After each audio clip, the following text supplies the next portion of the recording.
Salut les petits potos. Celle d'Aron d'Aquitaine.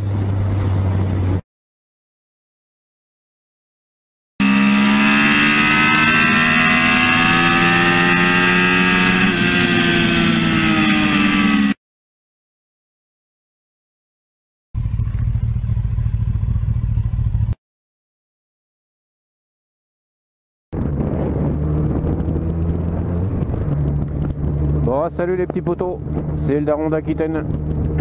Alors, on est en train de faire un test son sur la GoPro parce que j'ai quelque chose qui est en panne et je sais pas ce que c'est. Ah ouais, toi tu mets ton Clio à droite et tu tournes à gauche, toi.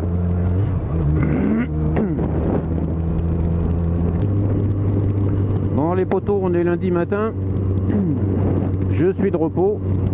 Je vous expliquerai parce que mon travail c'est une grande histoire. Vous savez que si vous me suivez un petit peu, moi j'ai vendu mon entreprise, je suis redevenu salarié et je travaille actuellement, je suis toujours boucher et je travaille pour un de mes anciens fournisseurs. Voilà, je vous expliquerai ça en détail. Pour l'instant on va aller faire le plein. Je vous rappelle que Titine a un boîtier Turnbike e-Flex Fuel.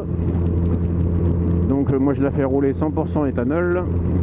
Et donc la station est à 10 km de chez moi.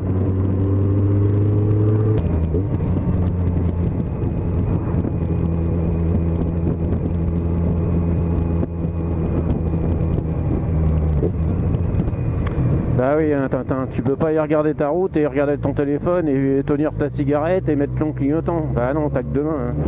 Bon, t'as pas de cerveau, mais t'as que deux mains. Hein.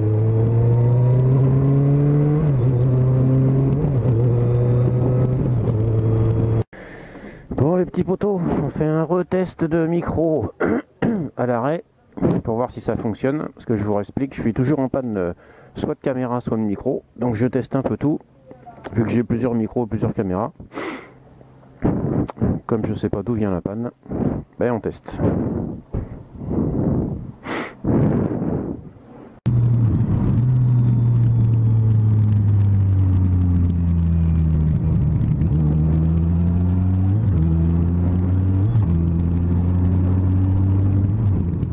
Alors, de quoi on va parler ce matin? Je vais vous faire le petit vlog du lundi matin. Il y a longtemps que vous ne m'avez pas entendu, il y a plein de raisons pour ça. La première, c'est que, alors on va faire dans l'ordre chronologique. Titine est tombé en panne il y a, ça va faire je pense c'est pas loin, on n'est pas loin des 3 mois. J'ai bloqué la boîte de vitesse. Alors à quoi c'est dû, j'en sais toujours rien, personne n'est capable de me dire. Moi je suis comme beaucoup de motards, j'ai l'habitude de passer mes vitesses à la volée. Enfin j'avais l'habitude parce que maintenant bon bah on va essayer de faire en sorte de prendre le brillage à chaque fois. Mais vous le savez très bien que c'est une connerie. Mais enfin bon. J'ai bloqué ma boîte. Du coup bah, j'ai emmené la moto. La moto est partie sur camion plateau chez BM à Bordeaux. Là où je la fais entretenir tout le temps. Et alors je fais une petite aparté, si vous entendez du vent c'est normal, hein. Il y a un putain de zef qui vient du nord qui nous pèle les miches, il fait 2 degrés, alors je peux vous dire que j'ai mis des gants chauffants et que j'ai mis la doublure. Parce que me peler les couilles ça commence à aller bien. Enfin, le plaisir de faire de la moto est toujours plus grand que ça, il pleut pas, tout va bien. Donc je vous disais, la moto monte à Bordeaux. Alors évidemment déjà à Bordeaux, eux, ils avaient, enfin chez BM Bordeaux, ils avaient 3 semaines de délai, bon ça ce qui est un peu normal. Enfin ou pas, mais bon, c'est comme ça. Donc je leur pose le camion leur pose la moto, il se passe du temps, ils me font le check et ils me disent évidemment, boîte bloquée, faut changer la boîte. Jusqu'à là, c'est plutôt à ça que je m'attendais. Entre temps, j'ai beaucoup regardé sur internet des vidéos, des pièces et tout ça.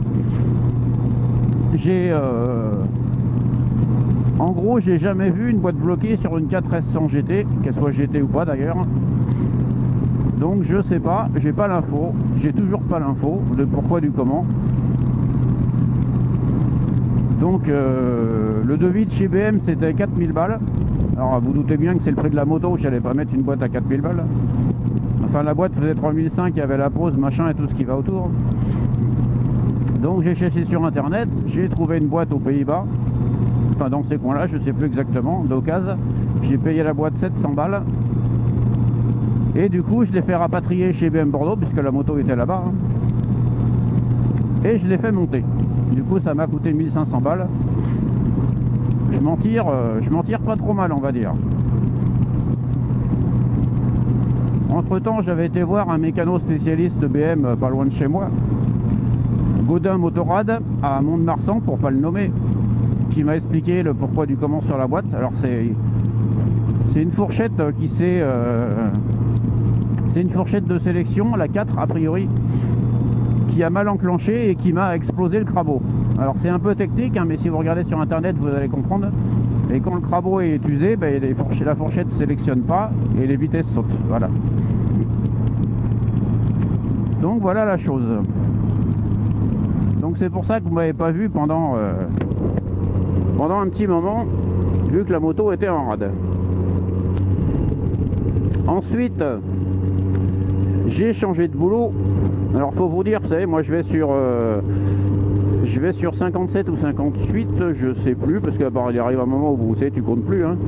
Enfin, je suis pas trop loin de la retraite, parce que moi j'ai carrière longue. Je vous rappelle que je suis boucher depuis toujours, dans le métier, dans la viande, hein, pas boucher. Enfin, vous m'avez compris. Hein. Enfin, je suis un vieux, je suis un gros con aussi. Hein, ça, je le dis tout le temps, mais vous finissez par me connaître. Je suis boucher de profession. Et à peu près ces 20 dernières années, j'ai été artisan boucher à mon compte. Par choix évidemment, hein. Moi je suis un passionné de mon métier. Et donc, ces dernières années, on était à notre deuxième boucherie. La première, on était à Biscarrosse, on l'avait revendue parce qu'on en avait un peu ras-le-bol de l'artisanat. Vous savez, l'artisanat en France, enfin la fiscalité en France est tellement impressionnante que vous avez l'impression de bosser pour Macron. Enfin, c'est pas une impression, hein, vous bossez pour lui. Hein. Lui il dépense à tirer l'arigot, il s'en branle, c'est pas ses sous. Hein. C'est toi qui bosses, tu te crèves au boulot et c'est lui qui ramasse. Hein.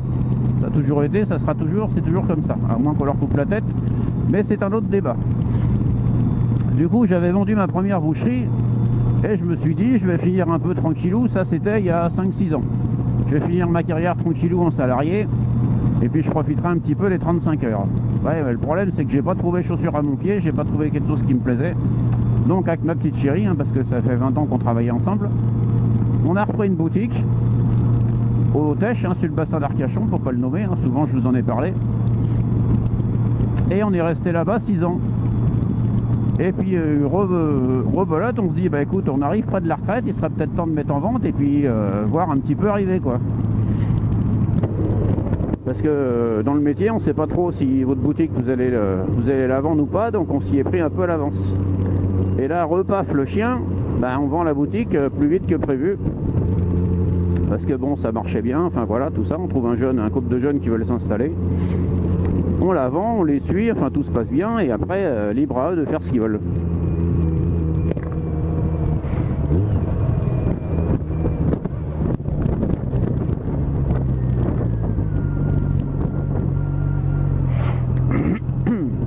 Et donc, je referme la visière parce que je fais coucou aux pompiers, mais ça pèle. Et donc, je me dis, bah écoute, je vais couper un petit peu, je vais prendre un peu de vacances, hein, et puis je vais profiter de la moto, du vélo, enfin voilà. Et ben non, ça s'est pas vraiment passé comme ça.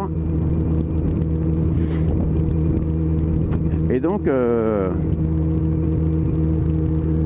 alors là, je fais un petit aparté, les potos. Je vais voir un petit magasin dans le coin parce que je suis curieux. Hein. Vous savez, je suis repos, c'est lundi aujourd'hui. Je vais me promener. Je profite de la moto. Et je vais visiter ce petit Carrefour Drive de Salles. C'est un truc. C'est une parking moto, ça? Non? On va se mettre là, on gêne personne. Hop. Ouais, potos, je vous reprends tout à l'heure.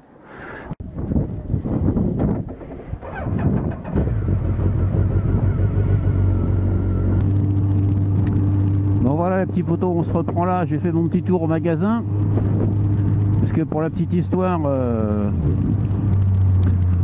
petite chérie va se faire embaucher ici. Ouais, un petit boulot tranquille à la caisse, hein, voilà, hein, 35 heures. Donc voilà les potos, je vous expliquais. Donc je vends l'entreprise, on se dit on va se reposer un petit peu. Et puis bah non quoi, parce que j'ai mon ancien éleveur de volailles avec qui je travaillais en direct. Donc ça s'appelle la ferme de Gruet, à Pissos. Gruet c'est G-R-U-E-Y. C'est à côté de chez moi, vous pouvez aller voir. Hein. C'est du vrai poulet de ferme. Hein. C'est quelqu'un qui cultive pour nourrir ses volailles. Et élevé au maïs, hein, du connu des Landes. Bon bref.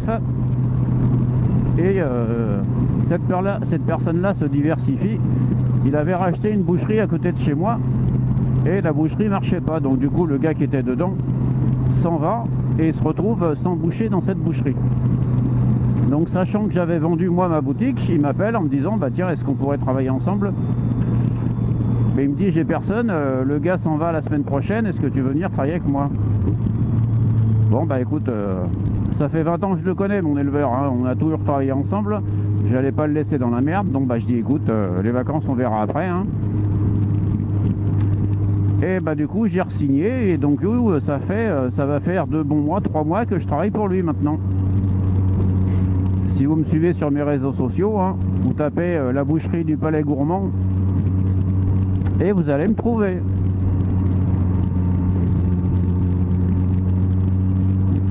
Le monde est petit quand même. Hein. Ah, il y a une tour Eiffel dans les Landes. C'est chaud ça. Lol. Donc voilà poteau, j'ai re-signé un CDI 35 heures et plus si affinité.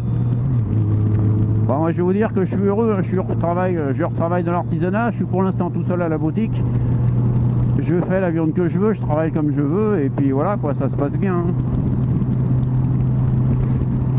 Honnêtement, si j'avais pas choisi ça, je me voyais bien repartir en intérim un petit peu partout autour de chez moi.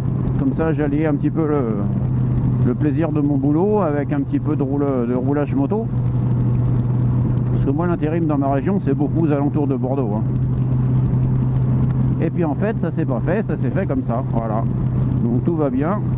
A priori je vais finir mes dernières années pour lui à cette boutique là. Mais bon, comme c'est quelqu'un qui se développe et c'est un investisseur, il se peut bien qu'il y ait des choses qui changent. Mais c'est pas grave. Moi les gens qui avancent un petit peu comme ça me plaît bien. Il a une très bonne mentalité. Et ça se passe bien les potos. Voilà, c'était le petit vlog du lundi. Donc là je viens d'aller voir le petit Carrefour City de Salles. C'est S-A-2-L-E-S. Et c'est une petite demi-heure de chez moi. C'est là que ma femme va aller travailler. Et j'ai retrouvé un ancien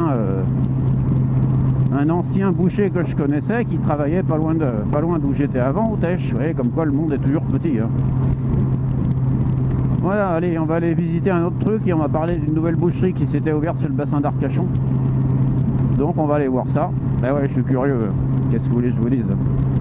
Je suis curieux, du tout, je suis salarié, donc j'ai du temps, donc je profite.